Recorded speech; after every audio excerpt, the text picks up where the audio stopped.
우리가 28절 어제 우리가 보셨던 말씀에서요. 하나님께서 우리를 부르셨을 때 어떻게 말씀하시느냐?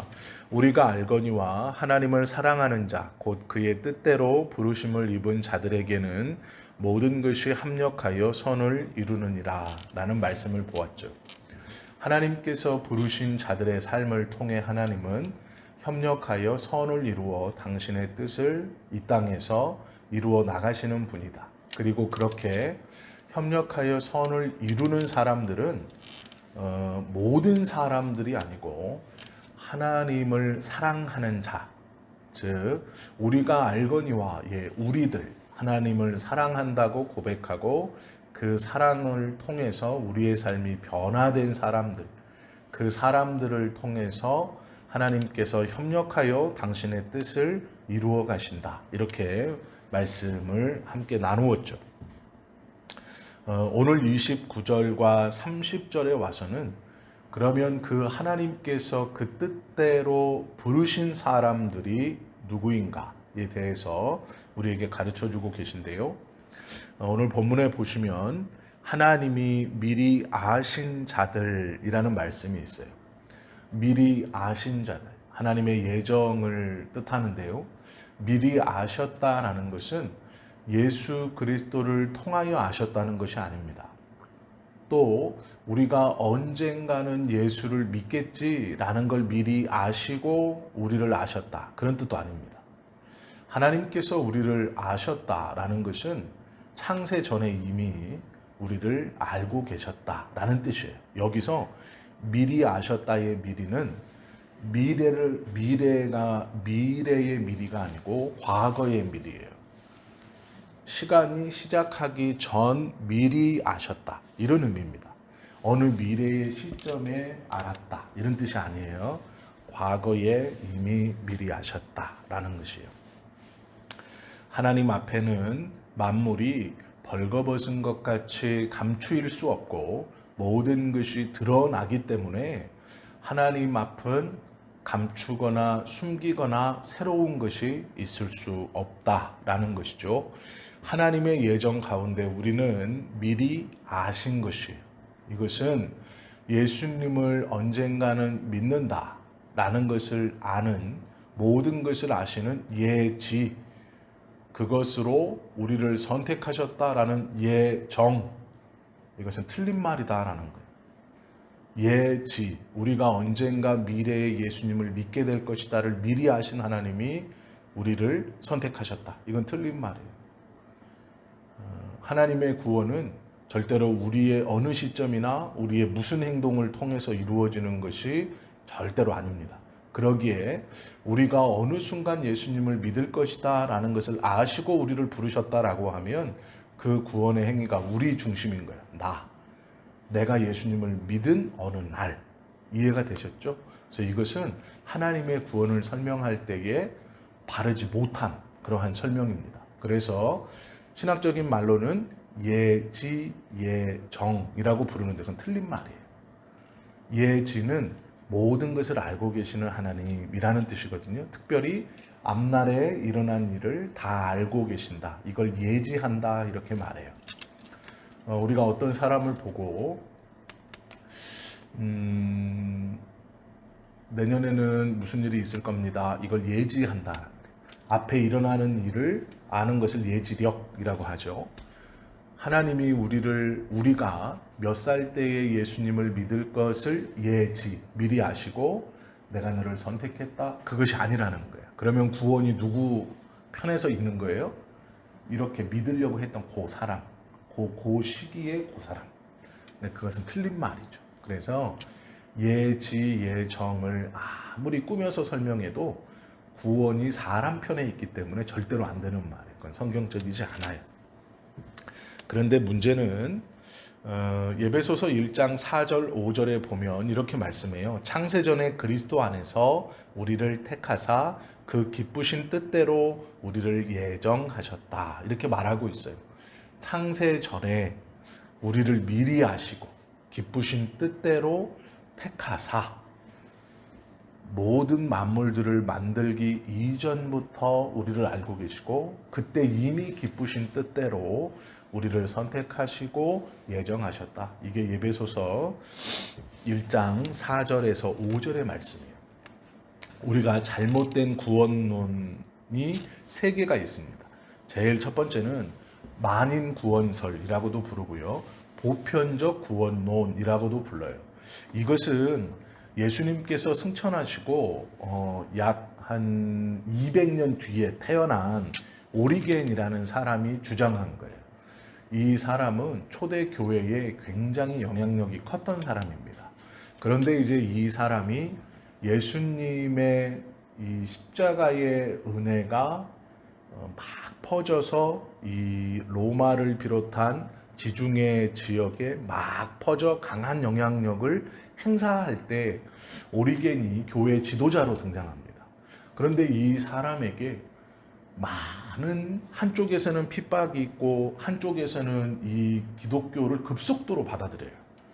그때에 이제 교회의 책임자 중 하나가 된 이 오리겐이 뭐라고 가르쳤냐면 예수님의 사랑을 강조해야 되잖아요.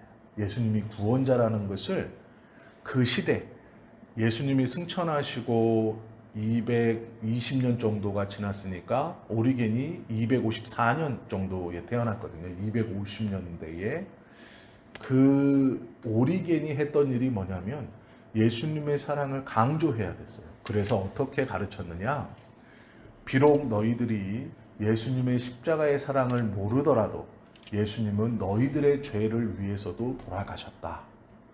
그렇기 때문에 너희들은 구원받는다.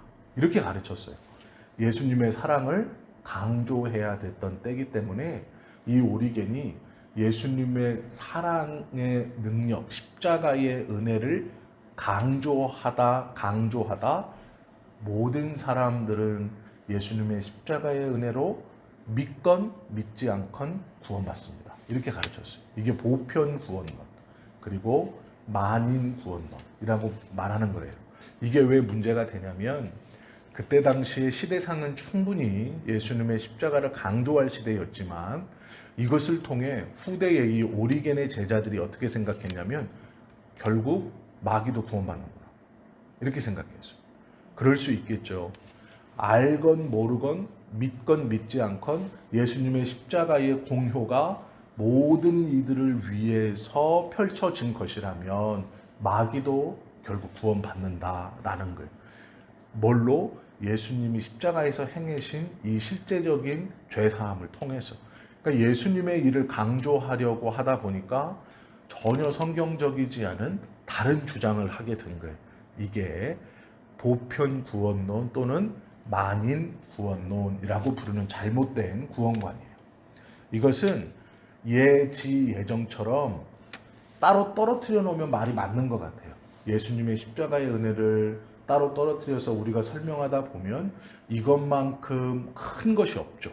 그러나 두 이야기를 합쳐놓으면 전혀 잘못된 구원관을 얘기하고 있는 것이죠. 혹여나 예수님의 십자가의 은혜로 모든 사람들이 구원받습니다. 이렇게 말한다면 그건 잘못된 거예요. 예수님은 하나님의 기뻐하신 안에서 선택된 자들을 위해서 십자가에 돌아가신 거예요. 이것이 잘못된 것이고요. 또 하나가 있어요. 그게 뭐냐면 구원을 받을 때 이 오리겐이 250년, 300년 요때 이 보편 구원론을 주장했다면 이 뒤에 약 1300년 정도 뒤에 1500년대부터 1600년대 초반까지 알미니아누스라는 사람이 등장합니다. 이 사람도 교회 지도자예요. 근데 이 사람이 가르침을 어떻게 가르쳤냐면 이제 이 지중해 전역은 이미 예수 믿는 것이 자유로워졌어요.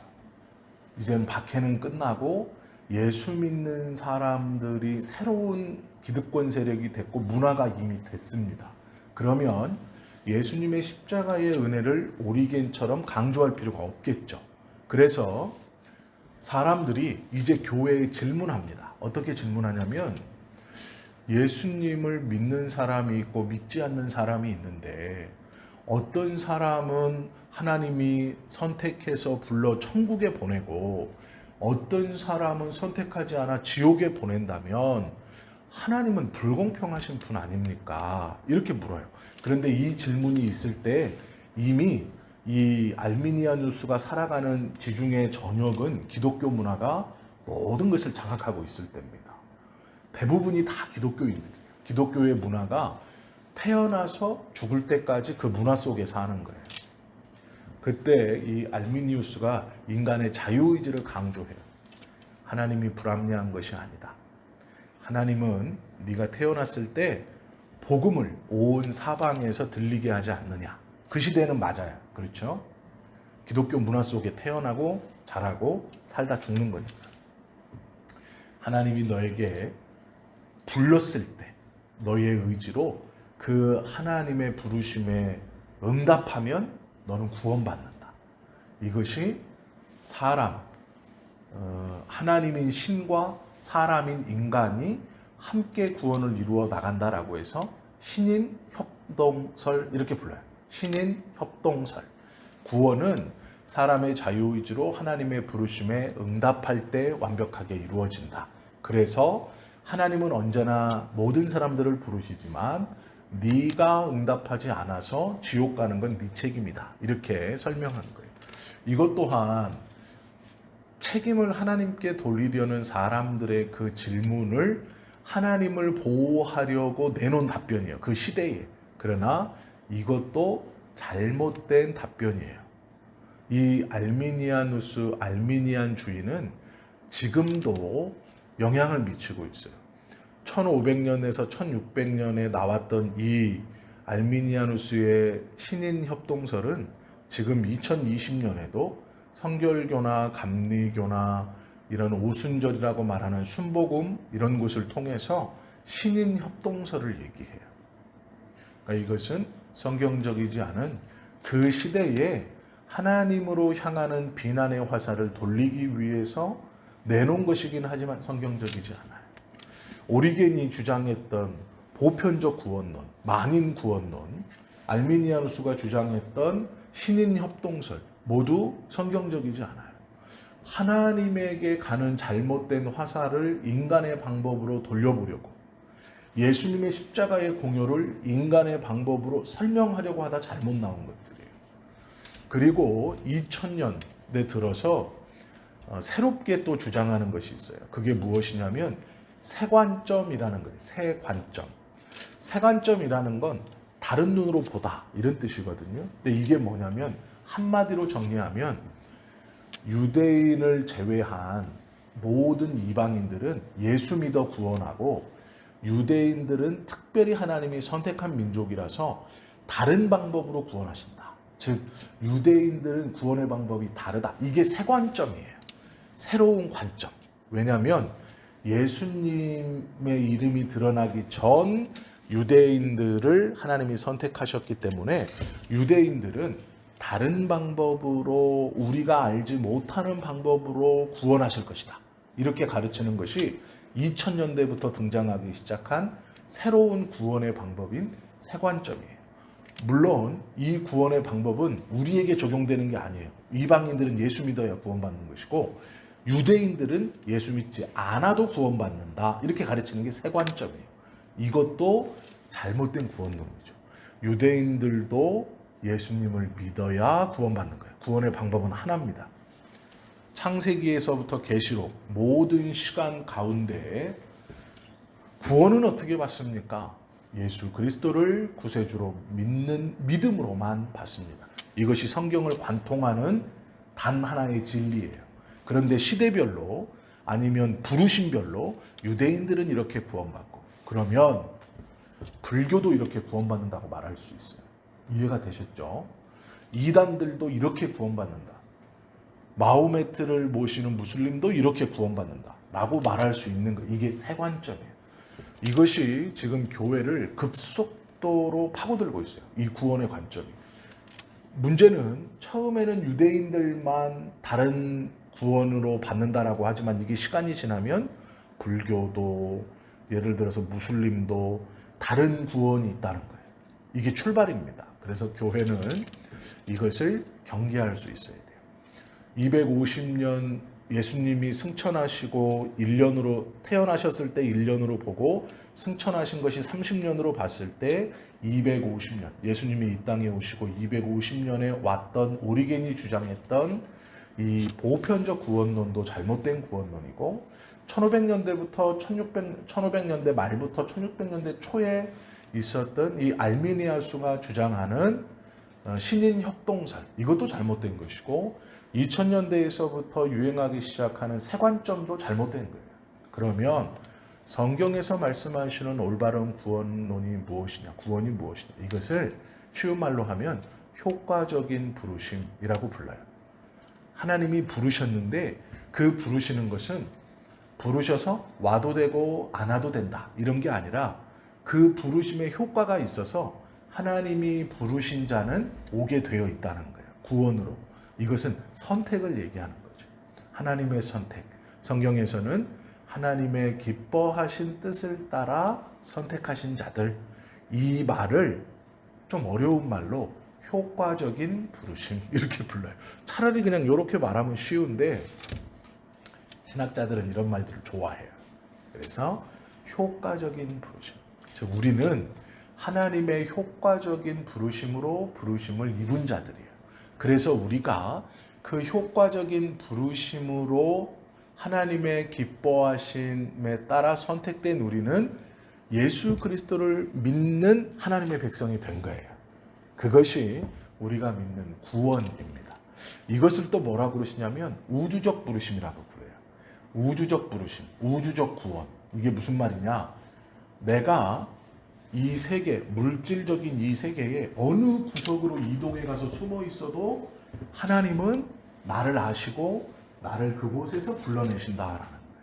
즉 하나님이 선택한 백성은 어느 곳에, 어느 상황에, 어느 때에 숨어 들어가고 우주 끝까지 들어가도 하나님은 아시고 부르신다. 구원으로.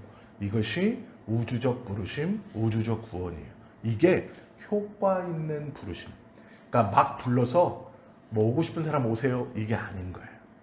부르신 자는 그 부르심 자체가 효과가 나타나는 거예요. 구원이라는. 그래서 하나님의 기뻐하신 뜻에 따라 이루어지는 구원을 받은 사람들, 이것이 우리들이라는 거예요. 그러니까 올바른 구원이 무엇인가, 또 올바르지 않은 구원을 주장하는 내용이 무엇인가를 우리가 알고 있어야 돼요. 온전히. 그래서 바르지 않은 것 크게 세 개. 모든 사람이 구원받는다. 예수 믿건 안 믿건. 이건 틀린 얘기고.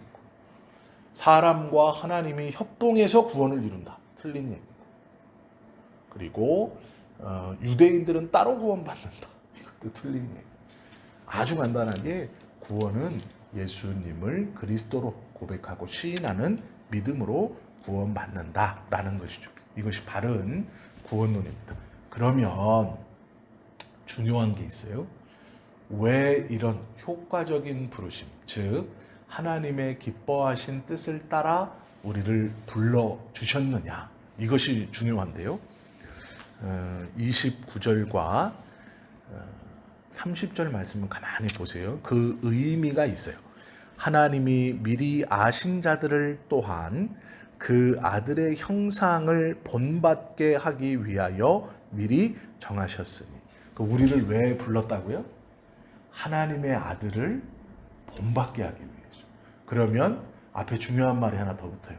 하나님의 아들의 형상을 본받게 하기 위해서. 즉 무슨 얘기냐면 예수님과 똑같은 형상, 겉모양뿐 아니라 속모양, 상태도 똑같이 하시기 위해 불렀다.